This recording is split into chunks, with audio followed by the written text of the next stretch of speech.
Hi folks, I'm standing on top of the hill. It overlooks our farm. You can see the roof from the house and the barn there in the distance. Down in the valley, a shed to the left, and this is the valley that stretches out towards the east from where we live.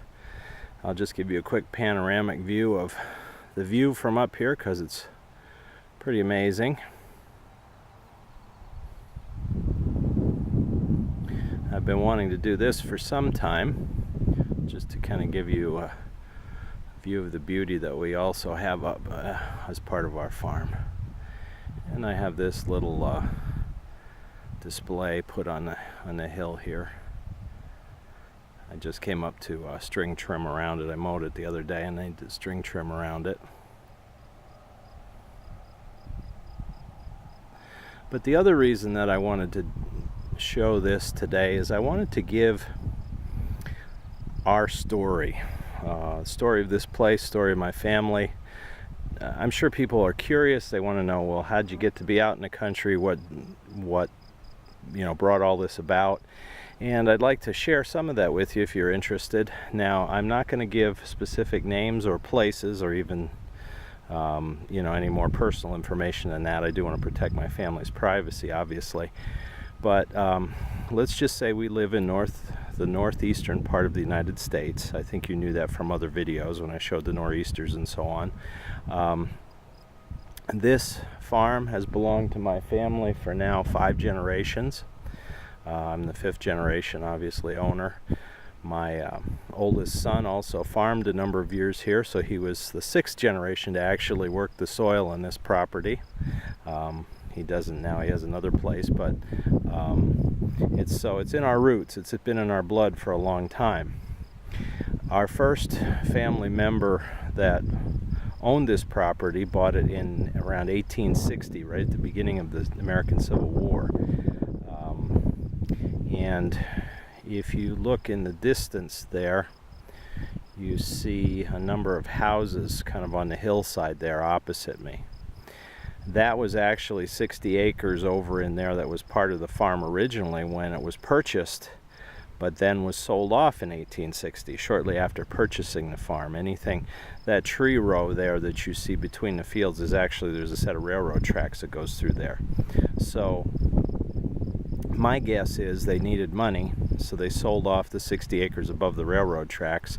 I believe there was an economic crisis right at the beginning of the Civil War in the United States, so maybe cash was short and they needed it. I don't know, maybe it was just too far away to farm, I'm not sure. But this farm was ideal for my ancestors because it contained both tillable fields and several acres of wooded land, timber. So what they would do in the late 18 or mid 1800s, late 1800s, early 1900s, was in the summertime they would farm, and they had cattle, they grew crops, etc. And in the wintertime they would cut timber to sell lumber. There were a couple small sawmills on the farm at one time, and my ancestors operated them. One of the primary customers they supported the anthracite mining industry, and they needed, in the mines, they needed a lot of support posts to hold up the tunnels so that there wouldn't be any collapses, and they specifically needed strong oak to do that.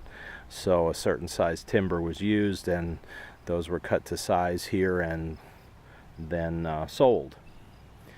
Unfortunately, when we get to the mid-1900s and late 1900s, this farm was not viable commercially anymore to sustain a family.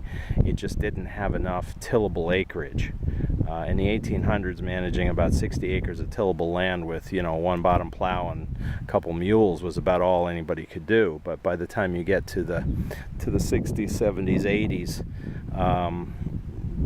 there just wasn't enough tillable land in order to keep going. So it's been kind of a part-time operation ever since.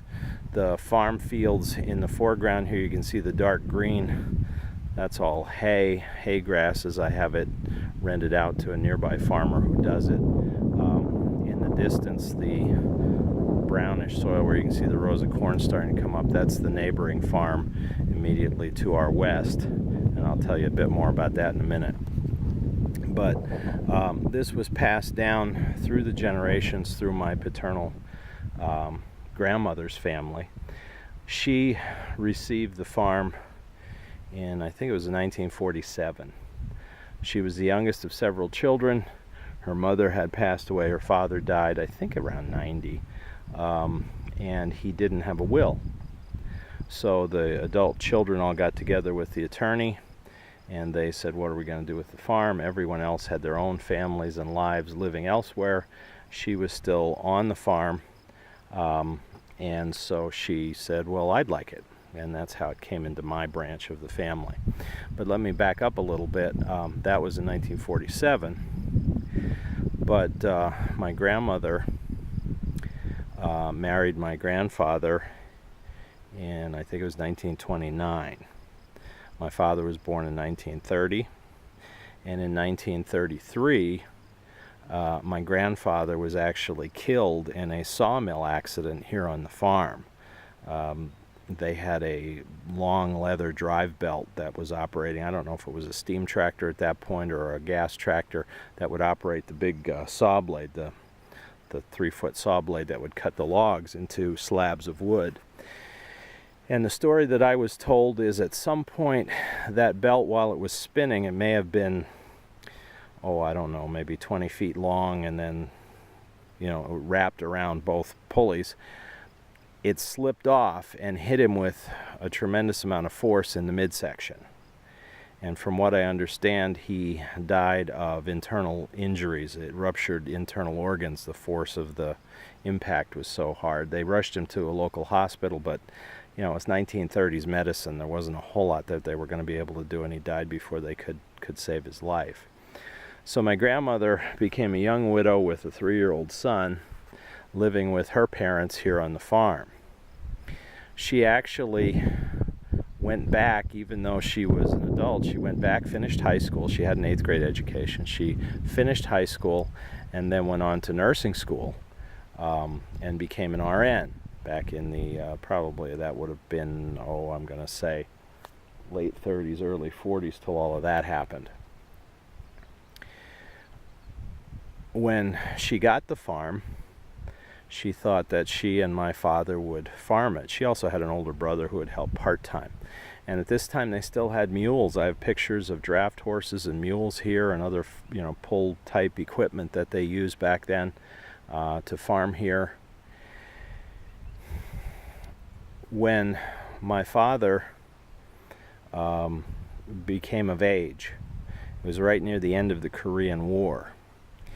And at that point, he had to either enlist in an armed service or be drafted into the Army. So he chose to enlist in the Navy.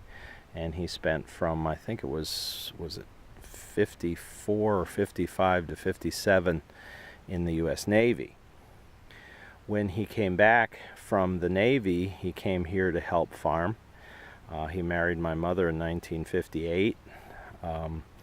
And he began working here on the farm. He had at its height, he had a dairy herd of approximately 25 milking cows and then some other young livestock as well.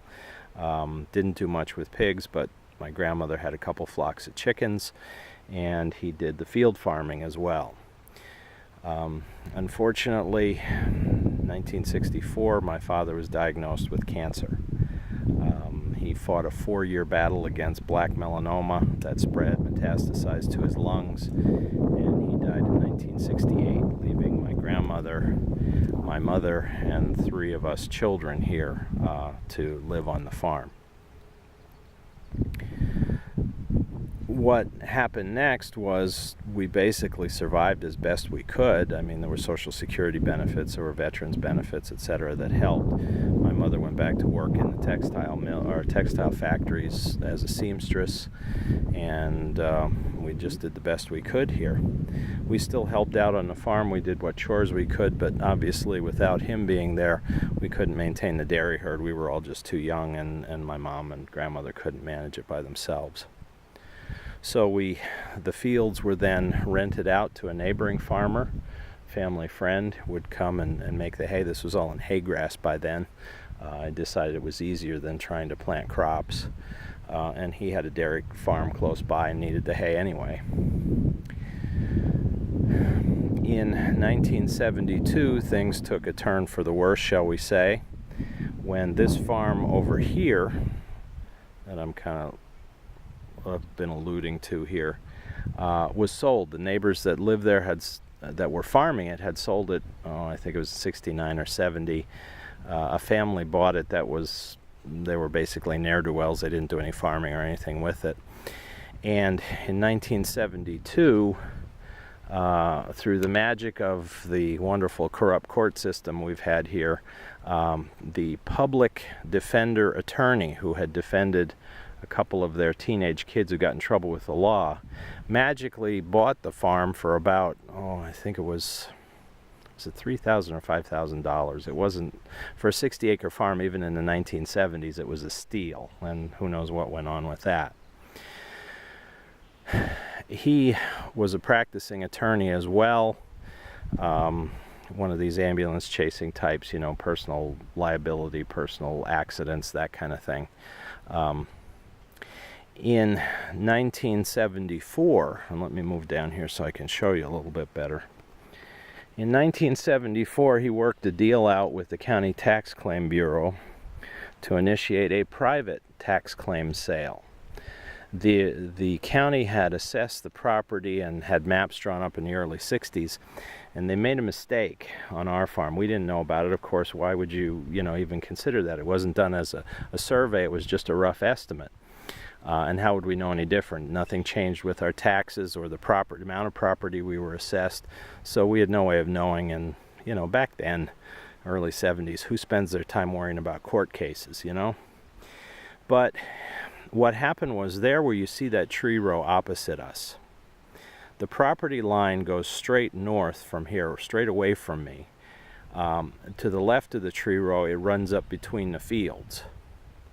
Well, what happened was, when they were drawing the line coming down along this edge on the map, instead of making and stopping and just making the turn, they put the line in there, but then they also drew a line all the way down over the hill to the township road at the bottom, essentially cutting off about 12.5 acres of our property. Now again, we didn't know anything about this. When this opportunistic attorney found this out, he worked out a deal with the County Tax Claim Bureau, done all in private. Nobody knew about it. Nothing was advertised. Nobody was informed. In 1974, he filed a tax claim deed for this 12.5 acres. It was actually part of 23 acres. There was another 11 or so acres further north of here that nobody really owned. That wasn't part of our farm, that the county had just kind of lumped in together because they were too incompetent to do things right.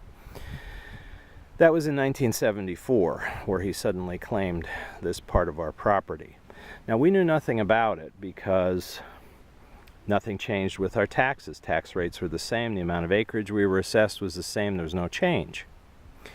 In 1976, now this is now 8 years after my father passed away, suddenly, down on our front lawn one day, a survey crew shows up and starts putting stakes in the ground across on our side of the township road. My grandmother went out and talked to them, and they explained to her that, well, this attorney was surveying the property that he bought 2 years earlier. And they went on to explain to her that she no longer owned the whole hillside there, but this other guy did. Well, that began an approximate 20-year legal battle to restore the land to us. Now, one of the things this opportunistic attorney did was he took advantage of the fact that our old farm deed had 6 copyist errors in it. A deed from the 1860s or 1870s. No new survey was done when my grandmother got the farm, so they didn't change the deed description. Had copyist errors in it. They were all handwritten deeds, and if somebody wrote down the wrong number or they misspelled something, well, that was very common where I live. In fact, I talked to an attorney since who said probably about 70% of the old deeds in our county have those types of errors in. They're very common. But he sought to exploit those to claim that we didn't really own this land simply because the deed didn't what they call close. If you plotted it out, you didn't get a complete boundary line. Well, you know, our surveyor looked at it, our engineer looked at it and said that's nonsense. You can see the obvious mistakes.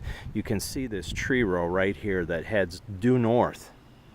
And you know, that's where it has to go.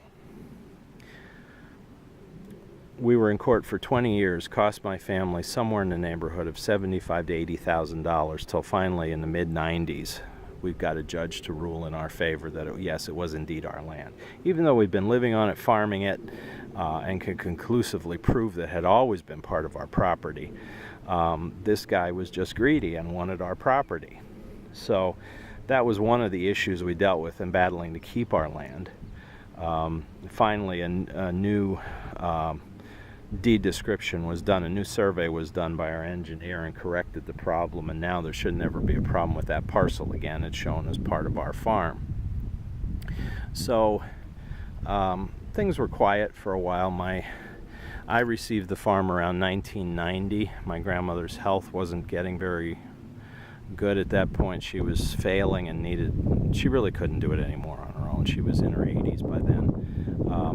And so I received the farm from her in 1990. She passed away in 1993, never seeing that the case was resolved, because it wasn't resolved until 1994. And most of the reason for that was this guy just kept appealing and appealing and appealing and flooding the system with these worthless documents that we had to respond to refute, and that's what just jacked the prices up higher and higher. This is the legal system, people. It's not like Perry Mason that you see on TV or any other TV show with how lawyers operate. No, this is designed to protect the wealth of these guys who manipulate the system like this guy tried to do. And it cost us dearly in order to keep our own land. In fact, we sold other land, another part of the farm that wasn't so close to our house, to help pay the lawyer bills. But after that, it was finally resolved. The deed came into my wife and my name at that point. We were not living here. My mother was still living here, and other family members were still living here. At the time, I think my younger brother was still here, and we were living elsewhere, but I was managing it. My then wife decided she wanted nothing to do with the property. She didn't like being out in the country. Her dream was to live in a cul-de-sac somewhere where she could be the talk of the neighborhood with her wonderful house. And of course that led to all kinds of problems with us, because this was my home. I didn't want to leave it. And she knew that when we met, and seemed to agree about that until push came to shove. So by 2005, she decided that I wasn't making enough money anymore. She wanted a wealthier lifestyle, and if I didn't get rid of the farm, that was it. She was going to leave. Well, she filed for divorce in 2006, left me for her wealthy first cousin in another state. You know, in the South, first cousins can legally marry, but it seemed kind of creepy to me at the time, but that's what she did. And then what proceeded was an 8-year divorce battle. Not over the divorce, that was granted after a couple years. What proceeded was the settlement. She wanted this farm. She really didn't want it, because she was living in another state, had another life. She just wanted the money from it, and to hurt me and my family. I had 3 sons by that time who were living here. They wanted nothing to do with her. And to make matters worse, guess what she did? She went to this lawyer who owned the farm next to us, who still wants the property, hired his son, who's also a lawyer, to be her divorce lawyer. Well, he managed to drag things out using the same methodology his father did. Stall, file worthless paperwork, ask for repeated delays, and he dragged the property settlement out for another 6 years. It didn't get resolved until 2014. Again, costing thousands and thousands of dollars. All because of greed. And in fact, it was interesting. At one point, he even proposed that we divide the farm up. And guess what? He made sure that that parcel of 12.5 acres there, that was in the part of land that my ex-wife was supposed to get. Well, you know what was going on there. She was offering to pay him with the land if she could win, or at least part of it. Well, thank God we prevailed and had to pay her off, but the land is still in my family. Now let me back up through that time. As I said, 2006 she filed for divorce. The divorce was granted 2008, I think it was. 2010 I married my second wife, the one who I'm with now, hopefully my last wife, of course. And she loves the country, and she's always dreamed about living out here. That's why we have chickens. That's why she's doing helping me with the garden. That's why she likes to do the homemade wine, place to walk dogs, etc. So she and I were living away during that time. Again, I had some family that was still living here. Some of my sons were here. My mother was living here, but I still owned the property. But finally, after the divorce property settlement was completed 2014, we moved back here a few months after that. And we've been here ever since, trying to remodel and rebuild and so on. And if you want to know why the things are a bit run down, like the farmhouse and the barn and so on, it's been a battle my adult life to try to have money to be able to fix things and maintain things. But if you figure that it's probably been $150,000 have come out of my pocket to pay greedy lawyers, that's why I don't have the money to do what I'd like to do. That's why this site is called Country Living on a Shoestring. Not wealthy, don't worry about being wealthy. I just want to have a peaceful life here out in the country, and it's taken my whole life in a constant fight to have that. But God's blessed, and we have managed to maintain that and keep the property, most of it. And maybe one day one of my sons will take it over, whichever one decides that they want it. But that's essentially the story of where we are and where we live, and the story of us living in the country, our life together.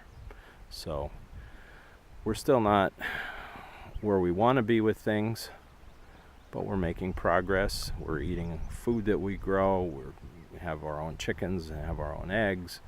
We can live out in the country without having neighbors right on top of us. We can enjoy the fresh air, see the beauty of all the different kinds of animals, birds, plants, flowers, trees, you name it. And it's been, despite the fight to have this lifestyle, we've managed to do it in that time, regardless of the amount of greedy lawyers who tried to steal it from us. So that's where we are, and that's basically an overview of our story. And we hope you've enjoyed listening, and we'll continue to give you updates about our lifestyle here. I wanted to get this on film for a long time, just so that people understood if I was gone, that they'd understand the story a little bit better. So now it is. So thank you for watching, and please don't forget to subscribe to our channel.